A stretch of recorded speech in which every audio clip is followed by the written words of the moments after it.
സമൂഹത്തിനിടയിൽ രൂപപ്പെടുത്തേണ്ടിയിരുന്ന സമവായത്തിന്റെ അഭാവത്തിൽ സംഘർഷഭരിതമായ അന്തരീക്ഷത്തിലാണെങ്കിലും വനിതാ സംവരണ ബിൽ രാജ്യസഭ പാസാക്കിയിരിക്കുന്നു. ഇന്ത്യയുടെ ചരിത്രത്തിലെ സമ്പൂർണ്ണ ലിപികളിൽ രചിക്കപ്പെടേണ്ട വനിതാ സംവരണ ബിൽ ആദ്യ കടമ്പ കടന്ന ആഹ്ലാദം ഇരിഞ്ഞാലക്കുടയിലെ വനിതകളും പങ്കുവയ്ക്കുന്നു. വനിതാ കമ്മീഷൻ അംഗം പ്രൊഫസർ മീനാക്ഷി തമ്പാൻ, മുൻ MP സാവിത്രി ലക്ഷ്മൺ, മഹിളാ കോൺഗ്രസ് നേതാവ് സുജ സജീവ്, ജനാധിപത്യ മഹിളാ അസോസിയേഷൻ നേതാവ് advocate KR Vijaya, block president Sreemathi Mani Unnikrishnan, Saint Joseph college, Christ college വിദ്യാർത്ഥിനികൾ എന്നിവരുടെ പ്രതികരണങ്ങൾ നമുക്ക് ശ്രദ്ധിക്കാം. ചർച്ച ചെയ്യപ്പെട്ട വിഷയമാണ് ഈ വനിതാ സമ്മേളനം എന്ന് പറയുന്നത്. 1996 ദേവഗൌഡ ധനമന്ത്രിയായിരിക്കുമ്പോഴാണ് ഈ ബില്ല് പാർലമെന്റിൽ അവതരിപ്പിച്ചത്. പ്രത്യേകിച്ച് ചില പാർട്ടികൾ ജനതാദൾ യു തുടങ്ങിയ ചില പാർട്ടികളുടെ ശക്തമായ എതിർപ്പ് കാരണം ആ ബില്ല് പാസ്സാക്കാനായിട്ട് കഴിഞ്ഞു. പക്ഷെ ആ ബില്ല് രാജ്യസഭയിലെത്തിച്ചത് കാരണം അത് ലാപ്സായില്ല. പിന്നീട് വീണ്ടും എടുക്കുകയും പാർലമെന്ററി സ്റ്റാൻഡിംഗ് കമ്മിറ്റിയുടെ മുമ്പിൽ അത് ചർച്ചയ്ക്ക് വരികയും ചെയ്തു. അതിൻ്റെ ഭാഗമായിട്ട് ഇപ്പോൾ പുതിയ ഒരു കമ്മിറ്റി ഉണ്ടാക്കി. നാച്ചിയപ്പൻ എന്ന പേരിലൊരു MP-യുടെ പേരിലൊരു കമ്മിറ്റി ഉണ്ടാക്കി. അതിനുശേഷം ആ കമ്മിറ്റി ഇപ്പോൾ അതിൻ്റെ ഭാഗമായി പ്രവർത്തിക്കുകയും ചെയ്തതിൻ്റെ ഫലമായിട്ടും നിരവധി സ്ത്രീ സംഘടനകളുടെ ശക്തമായ പോരാട്ടത്തിൻ്റെ ഫലമായിട്ടും ആ ബില്ല് അവതരിപ്പിച്ച് രാജ്യസഭയിൽ പാസ്സാക്കിയിരിക്കുകയാണ്. രാജ്യസഭയിൽ അവതരിപ്പിച്ച് പാസ്സാക്കാൻ സാധിച്ച വനിതാ ബിൽ ഭാരതത്തിലെ ജനങ്ങളുടെ ഒരു ദീർഘകാല സ്വപ്നത്തിന്റെ സാക്ഷാത്കരണമാണ്. വനിതകളുടെ മാത്രമല്ല, പുരുഷന്മാരുടെയും സഹായം ഈ ബില്ല് പാസ്സാക്കുന്നതിനുണ്ടായിരുന്നു. ഭരണഘടനാ ഭേദഗതിയാണെന്നുള്ളതുകൊണ്ട് സ്വാഭാവികമായും ഇന്ത്യൻ പാർലമെന്റിലെ പുരുഷന്മാർ ആത്മാർത്ഥമായി സഹായിച്ചില്ലായിരുന്നു എന്നുണ്ടെങ്കിൽ ഈ ബില്ല് പാസ്സാകാൻ പോകുന്നില്ല.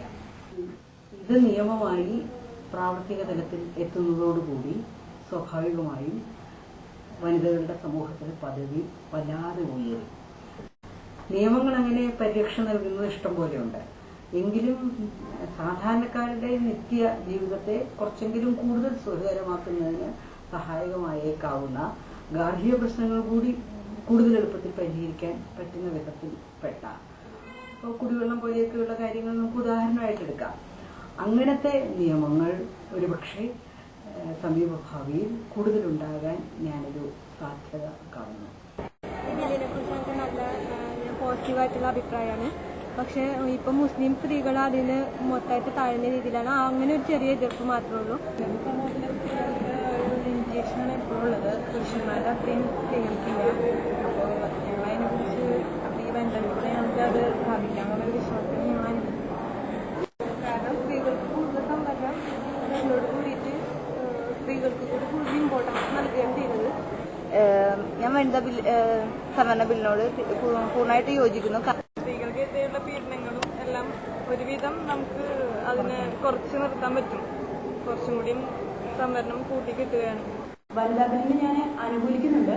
പക്ഷേ വനിതാ ബിൽ എന്ന ഒരു സ്വപ്നം വനിതകൾക്ക് ഇപ്പോൾ യാഥാർത്ഥ്യമായി എന്നുള്ളത് സത്യമാണ്. പക്ഷേ ഇതിന്റെ പിന്നിൽ നമ്മളറിയാത്ത ഒരുപാട് നിയമകുരുക്കൾ ഉണ്ടായിരിക്കാം. അതെല്ലാം തീർത്തുകൊണ്ട് കൃത്യമായ ഒരു സംവിധാനത്തിലൂടെ ആ പ്രവർത്തനം സുഗമമായ രീതിയിൽ നടത്തിയാൽ മാത്രമേ വനിതാ സംവരണ ബിൽ പാസ്സായതുകൊണ്ടുള്ള നേട്ടം വനിതകൾക്ക് ലഭിക്കൂ. വനിതാ സംവരണ ബിൽ നല്ലത് തന്നെയാണ്. പക്ഷെ ഒരു ചെറിയ ഡ്രോബാക്ക് ഇനി ഉണ്ടാവാൻ പോകുന്ന ഒരു ചെറിയ ഡ്രോബാക്കിനെ കുറിച്ച് ഞാൻ ആശങ്കപ്പെടുന്നുണ്ട്. കാരണം പല രാഷ്ട്രീയ പാർട്ടികളും അവരുടെ സ്ത്രീ കാൻഡിഡേറ്റ്സ് നിർത്തുമായിരിക്കും. പക്ഷെ പിന്നിൽ നിന്ന് ഭരിക്കുന്നത് അവർ തന്നെ ആവും. തീർച്ചയായും ഞാൻ ഈ ബില്ലിനെ അനുകൂലിക്കുന്നു. കാരണം എല്ലാ മേഖലകളിലും സ്ത്രീകളുടെ ഒരു ഉന്നമനം ഉണ്ടായിക്കൊണ്ടിരിക്കുകയാണ്. അപ്പോൾ തീർച്ചയായും ഈ രാജ്യം ഭരിക്കുന്ന അത്തരം കാര്യങ്ങളിൽ കൂടി സ്ത്രീകൾക്ക് പ്രാധാന്യം നൽകേണ്ടത് അത്യാവശ്യം തന്നെയാണ്. വനിതാ സംവരണ ബിൽ എല്ലാ കാലത്തും നമ്മൾ ആഗ്രഹിച്ച ഒന്നാണ്. അത് നേടിയെടുത്തതിൽ നമ്മൾ സന്തോഷിക്കേണ്ടതുമാണ്. എന്നാൽ ഏറ്റവും ശ്രദ്ധേയമായ ഒരു കാര്യം എന്താണെന്ന് വെച്ചാൽ ഈ ബില്ലിനെ ഏറ്റവും കൂടുതൽ എതിർത്തതും ഒരു വനിതയാണ്. അപ്പോൾ നമ്മൾ ഇങ്ങനൊരു സംവരണം നേടിയെടുത്തത് കൊണ്ടും കാര്യമില്ല. കാരണം അത്തരത്തിലുള്ള വനിതകൾ കൂടി ഇതിനെ അനുകൂലിക്കേണ്ടതും ഈ നിമിഷത്തിൽ സന്തോഷിക്കേണ്ടതുമാണ്. എല്ലാവരും പറഞ്ഞതുപോലെ വനിതാ ബിൽ പാസ്സാക്കിയ വളരെ സന്തോഷിക്കുന്നു. പക്ഷേ എൻ്റെ ഒരു ഫ്രണ്ട് പറഞ്ഞതുപോലെ തന്നെ പാർലമെന്റിൽ മാത്രം സംവരണം കിട്ടിയതുകൊണ്ട് ഞങ്ങൾ സേഫ് ആണെന്നൊരു അഭിപ്രായം എനിക്കില്ല. ഇതിപ്പം സർ പറഞ്ഞതുപോലെ തന്നെ ബാക്കി എവിടെയായാലും വനിതകൾക്ക് ശത്രുവാകുന്ന വനിതകൾ തന്നെയാണ്. അതിപ്പോൾ ഒരു ട്രെയിനിലായാലും ബസ്സിലായാലും ഒക്കെ ഞങ്ങൾ ഏതൊരു കേസ് എടുത്ത് ഒരു ഇൻസിഡന്റ് സ്റ്റോറി എടുത്ത് നോക്കിയാലും ഒരു റേപ്പ് സ്റ്റോറി ആണെങ്കിൽ കൂടി അതിൻ്റെയൊക്കെ പിന്നിൽ ഒരു വനിത ഉണ്ടാവും. അതുകൊണ്ട് സൊസൈറ്റിയിൽ ഫുൾ വനിതകൾക്ക് സേഫ് ആവണമെങ്കിൽ ഈ ഒരു ബില്ല് കൊണ്ട് വലിയ പ്രയോജനം ഉണ്ടാകുന്ന എനിക്ക് തോന്നുന്നില്ല. എൻ്റെ അഭിപ്രായത്തിൽ ഒരു പാർലമെന്റ് പ്രാതിനിധ്യം എന്ന് പറയുന്നത് സ്ത്രീകളെ സംബന്ധിച്ചിടത്തോളം വലിയ കാര്യം തന്നെയാണ്. അത് വനിതാ ദിനത്തോടനുബന്ധിച്ച് തന്നെ നടപ്പിലാക്കാൻ കഴിയാന്നുള്ളത് നല്ലത് കാര്യമാണ്. പക്ഷെ എനിക്ക് തോന്നുന്നത് പേഴ്സണലി ഒരു ഭരണ കാര്യങ്ങളിൽ നമുക്ക് പ്രാതിനിധ്യം ഉണ്ടാവുക എന്നുള്ളതിനേക്കാളും ഉപരിയായിട്ട് നമുക്ക് വേണ്ടത് നമ്മുടെ അവകാശങ്ങളും അല്ലെങ്കിൽ നമുക്ക് ഒരു അറ്റ്ലീസ്റ്റ് ഒരു 7 മണി നേരത്തെങ്കിലും ഒരു പേടിയില്ലാതെ ഈ ബസ് സ്റ്റാൻഡിലൂടെ നടക്കുക, അല്ലെങ്കിൽ ഒരു ട്രെയിനിൽ യാത്ര ചെയ്യുക, അല്ലെങ്കിൽ ട്രെയിനിനേക്കാളും ഉപരി ബസ്സിൽ യാത്ര ചെയ്യുക, അല്ലെങ്കിൽ ഒരു വഴി കൂടെ നടക്കുക. അതിനൊക്കെ ഒരു മാനസികമായൊരു സേഫ്റ്റി ഫീൽ ചെയ്യുന്ന സമയത്ത് മാത്രമേ സ്ത്രീകൾക്ക് കൂടുതലായിട്ട് ഈ സമൂഹത്തെ തന്നെ സേവ് ചെയ്യാൻ കഴിയുള്ളൂ എന്നാണ് ഞാൻ വിശ്വസിക്കുന്നത്. അല്ലാതെ പ്രാതിനിധ്യമുള്ള സ്ത്രീകൾക്ക് എത്രത്തോളം ഭരണകാര്യങ്ങളിലും മറ്റു കാര്യങ്ങളിലും ഇടപെടാൻ കഴിയുന്നുള്ളത് ഇപ്പോഴും ഒരു ചോദ്യചിഹ്നമാണെന്ന് ഞാൻ വിശ്വസിക്കുന്നു. വളരെ സന്തോഷം തരുന്ന ഒരു ചരിത്ര നിമിഷം എന്നൊക്കെ പറയുന്ന രീതിയിലുള്ള ഒരു അനുഭവമാണ് ഇന്ത്യൻ സ്ത്രീകളെ സംബന്ധിച്ചിടത്തോളം ഈ വനിതാ ബിൽ അവതരിപ്പിച്ച് രാജ്യസഭയിൽ പാസാക്കിയ സംഭവം.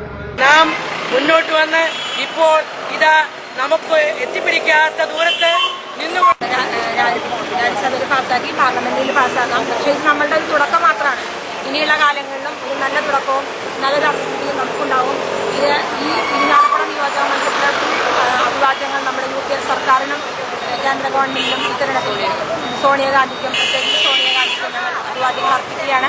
എന്തായാലും ഇത്രയും 62 വർഷം കാത്തിരിക്കേണ്ടി വന്നു നമുക്ക് ഇങ്ങനൊരു ഭരണഘടനാ ഭേദഗതി നടത്തുന്നതിനും വനിതകളോടുള്ള ഒരു അനുകൂല നിലപാടെടുക്കുന്നതിനും. എനിക്ക് പറയാനുള്ളത് അങ്ങനെ നിലപാടെടുക്കുമ്പോൾ അത് വളരെ സന്തോഷകരമാണ്. പക്ഷെ അതിന്റെ ക്രെഡിറ്റ് ഒരു രാഷ്ട്രീയ പാർട്ടിക്ക് മാത്രമുള്ളതല്ല. പ്രത്യേകിച്ച് അതിന്റെ ക്രെഡിറ്റ് പുറത്ത് പ്രക്ഷോഭങ്ങൾ ഏർപ്പെടുത്തിക്കൊണ്ട് സമരം ഈ വിജയം നേടിയെടുത്ത പുരോഗമന പ്രസ്ഥാനങ്ങൾക്കും മറ്റു വനിതാ പ്രസ്ഥാനങ്ങൾക്കൊക്കെ തന്നെയാണ്. അവരുടെയും കൂടി ആണ് ഈ ക്രെഡിറ്റ് എന്നാണ് പറയുന്നത്.